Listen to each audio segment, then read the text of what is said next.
چوتھی زندگی شروع ہو گئی، عالم برزخ۔ وہ زندگی ہے، موت نہیں ہے، اس کو تو سب مانتے ہیں۔ عذاب قبر ہم مانتے ہیں، قرآن سے ثابت ہے۔ بعض لوگ یہ سمجھتے ہیں کہ شاید قرآن میں ذکر نہیں ہے، غلط بات ہے، لیکن میرے پاس زیادہ وقت نہیں ہے۔ برزخ کے اندر زندگی کی ایک کیفیت ہے، اس کے اندر جیسے کہ ہمارے یہاں بڑی ویسے چھڑ گئی ہیں۔ حضور کی زندگی کیسی ہے؟ آیا ایسی ہے جیسے دنیا میں تھی یا اس سے کچھ مختلف ہے؟ تو میں کہا کرتا ہوں دنیا کی زندگی تو اتنی اچھی زندگی نہیں ہے، حضور کو جو زندگی ہے عالم برزخ میں، اس کا تو ہم تصور بھی نہیں کر سکتے۔ اس عالم برزخ میں کہا گیا شہداء کو وَلَا تَقُولُوا لِمَن يُقْتَلُ فِي سَبِيلِ اللَّهِ أَمْوَاتٌ بَلْ أَحْيَاءٌ وَلَٰكِن لَّا تَشْعُرُونَ۔ اللہ کی راہ میں شہید ہو جانے والوں کو اموات مت کہو، مردہ مت کہو، زندہ ہے، تمہیں اس کا شعور نہیں۔ ہمیں شہداء کی زندگی کا شعور نہیں، پھر صدیقین اوپر ہے، پھر انبیاء ان کے اوپر ہے، پھر رسول ان کے اوپر ہے، سب سے اوپر سید المرسلین ہے۔ کیا زندگی ہوگی، ہم کیا تصور کر سکتے ہیں؟ ما لا عین رأت ولا اذن سمعت ما خطر علی قلب بشر۔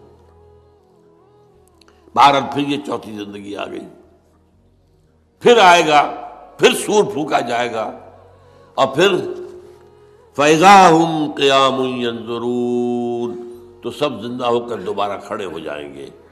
وہ یوم القیامہ ہوگا، کھڑے ہونے کا دن، اور اس سے ہمارا پانچواں دور شروع ہو جائے گا، حیات اخروی۔ اچھا، حیات اخروی کے بارے میں ہمارا کیا ایمان ہے؟ کیا وہ کبھی ختم ہونے والی ہے؟ وہ تو ابدی ہے۔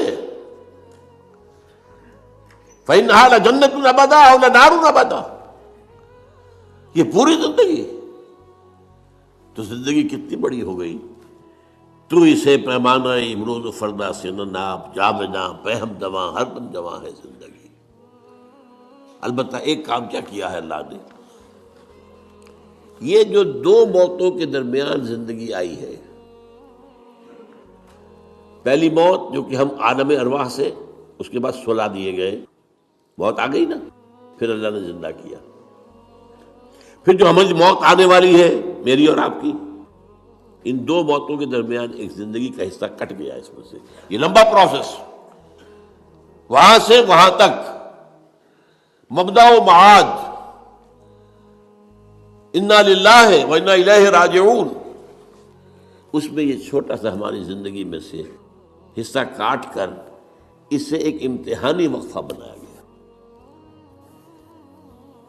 خلق الموت والحیات لیبلوکم ایکم احسن عملا، اس نے زندگی اور موتیں تخلیق کی ہیں تاکہ تمہیں آزمائے کہ کون ہے تم میں سے اچھے عمل کرنے والے۔ یہ امتحانی، اس کو بھی اقبال نے خوب کہا ہے،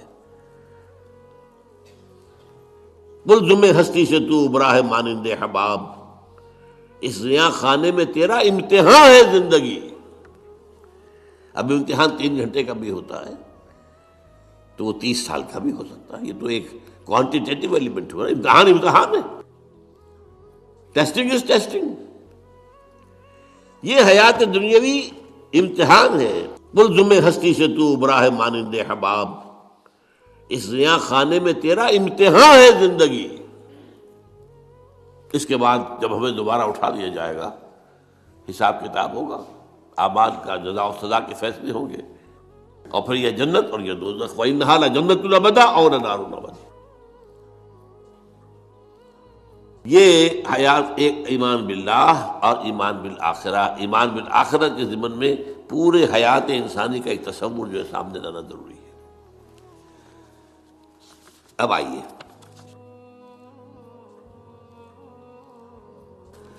میں نے کہا تھا تخلیق کے بارے میں کچھ باتیں آپ کو بتاؤں گا۔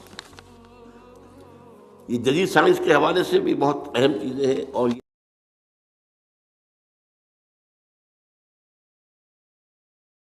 یہ قرآن کی حکمت اور فلسفے کے لیے۔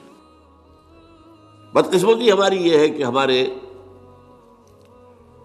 جو فلسفی مسلمان ہوئے، ابن سینا ہو، فارابی ہو، کندی ہو، جو متکلمین ہوئے جنہوں نے عقل سے کام لے کر قرآن کی تفسیریں کی ہیں، امام راضی میں بہت بڑے مقام پر ہیں، اور ہیں بہت ہیں. کچھ صوفی مزاج صوفی ہے، فلسفی ہے. ان سب نے اپنی زیادہ تر گفتگو کا دار و مدار یونانی حکماء اور فلاسفہ کی بات پر رکھی ہے. سقراط اس کا شاگرد، افلاطون اس کا شاگرد ارسطو. ہمارے متکلمین، ہمارے فلاسفہ سب ارسطو کے شاگرد. ہمارے صوفیہ اکثر و بیشتر افلاطون اور پروٹائنس فلاطینوس ان کے شاگرد. لہذا مولانا روم نے بڑا شکوے کے انداز میں کہا تھا، چند خوانی حکمت یونانیہ. تم کب تک یونانیوں کی حکمت پڑھتے رہو گے، یونانیوں کا فلسفہ پڑھتے رہو گے؟